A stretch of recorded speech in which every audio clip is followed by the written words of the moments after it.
Hello everybody. First of all, I'd like to thank you all for bearing with me while I have not been very productive on this channel. I hope to start producing more videos soon. A reader suggested I have a look at the concept of Jinn possession. I will do so and offer my thoughts. One of the videos was this classic tale from Dr. Yasir Qadhi. He describes a young man writhing on the floor, growling, and somehow he has concluded that this is the result of Jinn possession rather than a real medical condition. He then goes into what he called his Ghostbusters mode and performed Ruqya, reading religious verses for 2 hours while the guy was writhing on the floor.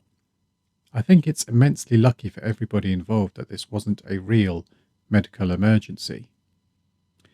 Eventually the person recovered and later on laughed, and Shaykh Yasir Qadhi came up with the realization that this entity is not a human and must come from another world. How he decided that just from his laugh is quite a leap of imagination. I have spoken to a number of such entities when I was doing Ruqya. I've had experiences myself with my own 2 eyes. I've experienced, I've seen, I've heard that which I cannot explain. Changing of the eyes, deep voice, extra powerful. I have seen this myself. Had some interesting experiences with Jinn exorcism, and you said you actually got to speak with them and ask them questions. I have spoken to a number of such entities when I was doing Ruqya, and you are expected to speak to them to understand why they're doing what they're doing. Let's look further into this in this video where he interviews an expert in Ruqya and Sihr.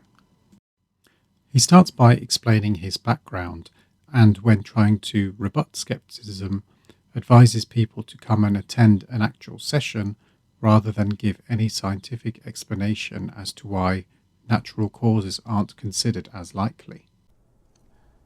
I'll tell you something very, very different that happened. I know this person who, when I recited the Ruqya, the jinn was pointing continuously towards the tongue. So I couldn't understand what was it intending to. So anyway, I recited the verses of وَحْلُ عُقْدَةً مِّن لِسَانٍ, and the person started speaking in African language. And he was not African. He'd never been to Africa. Swahili? With a click. Oh, the click one.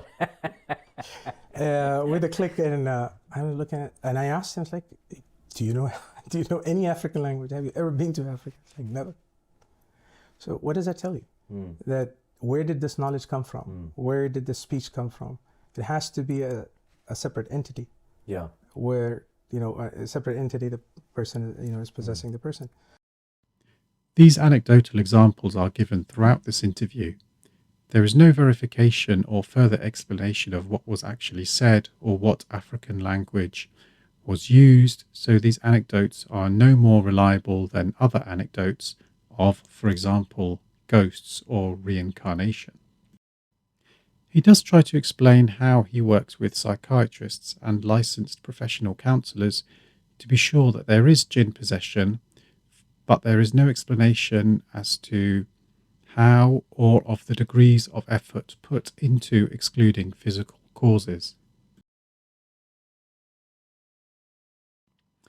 In the second video, they describe situations like not getting married, not having children, or not getting a job could be due to the supernatural, especially if they occur without any clear or rational cause, and especially when there is a sudden change from a previously normal state. This is not harmless, as attributing mental, physical, or behavioral symptoms exclusively or primarily to Jinn possession and other supernatural causes can cause serious, well-documented harm. For example, it can lead to delayed or completely denied medical treatment, where severe mental illness such as schizophrenia and neurological conditions are frequently misdiagnosed as Jinn possession. An example is in 2019 to 2023, there were multiple cases involving children and adults with undiagnosed epilepsy or psychiatric disorders who were subjected only to Ruqya exorcism. Several died from status epilepticus or suicide.